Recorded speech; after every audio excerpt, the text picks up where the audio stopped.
Hello there. Today I have a bit of a controversial topic. Hopefully, it passes the YouTube censors.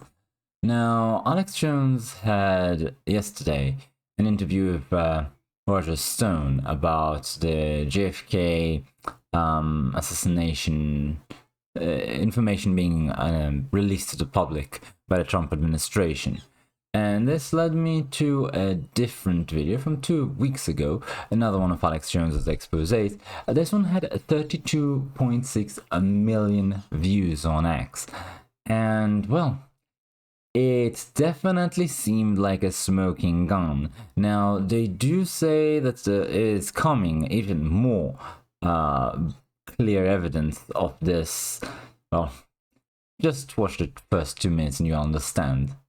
Sure good to see you. How's life treating you today? Well, Saul, it's been a pretty touch and go situation.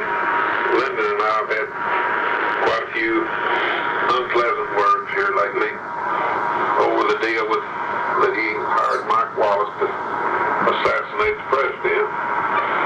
It's been hectic in every way.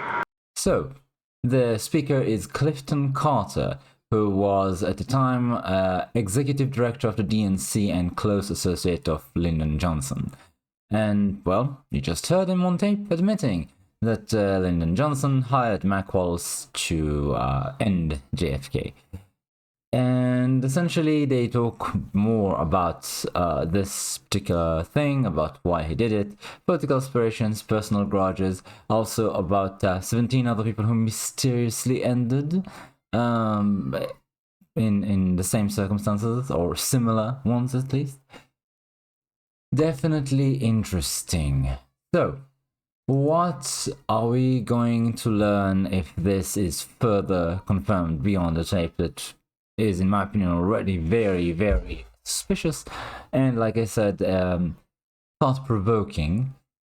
Well, if they have even more of a smoking gun, they could destroy the credibility of the intelligence agencies utterly in the minds of, well, more than half the public. I know there are people who bleed blue no matter who, and they will ignore the news. That is something I'm aware of. However, for most people today, they're not bleed blue no matter who. They're starting to, if they're not conservatives themselves at least, they're willing to be open to conservatives' claims that the left has gone out of the rails, off the rails, sorry. Currently, the trending thing on Twitter is the FBI with the purge of Obama and Biden loyalists by the Trump nominees, essentially telling them to either retire, quit, or be essentially harassed out of office, demoted, shunted to the side, etc. Because essentially these people are considered hostile to the current administration, and they have done things while Biden was in office to harass, in my opinion, in some ways against the law, the very people who have now been voted into office. I'm talking, for example, about the raids on people like Roger Stone and Donald Trump, where the FBI used tactical gear and, of course, brought in CNN news crews to film it all, and acted as if they were, going into a terrorist compound, when in fact they were dealing with old men and their families in their family homes. There was absolutely no need for such military force to be used. It was definitely to scare people, and as well as to create a very controversial and humiliating news coverage for the people involved. So there is absolutely an element of saying these people are not qualified, they're not apolitical, they're not dutiful. What they are is partisan hacks abusing the power of the state, and that's why they have to go. And of course the Democrats are crying bloody murder over this, but if indeed we can get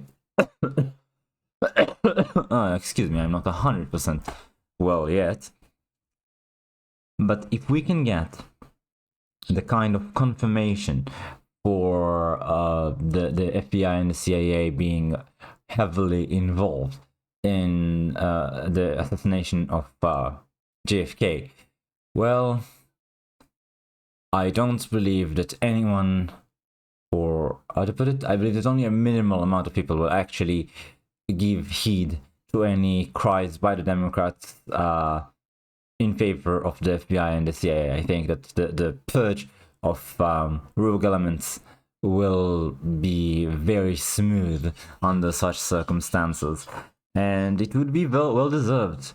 Everyone should remember the way that the Twitter files exposed the intelligence agencies putting their thumb on the scale to ban and censor opinions that were against the Democratic Party. So absolutely they are partisan hacks, absolutely they have overstepped the remit of the organization, and they should be held accountable for it. There's no doubt about it.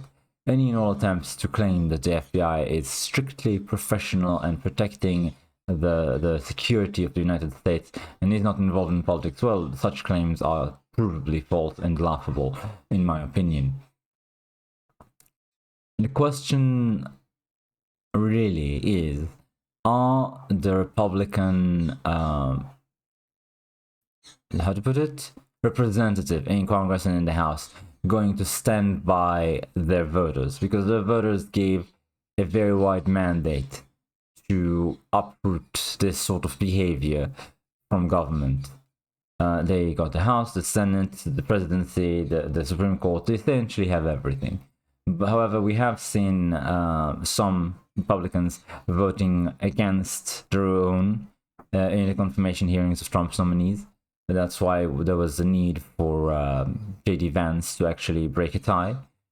And we'll have to see if the Republicans can hold the line and actually pull off against the cacophony of the mainstream media the promises that they have made to their electorate. In the end, I cannot help but remember that we're dealing with an administration almost entirely composed of Democrat expats, people who in the 90s and 80s were Democrats and have since then simply flipped because the Democrats went insane. I can't help but feel as though all that noise is completely unwarranted, because really what they're trying to do is simply reverse the wheel by like 10-20 years, that's all.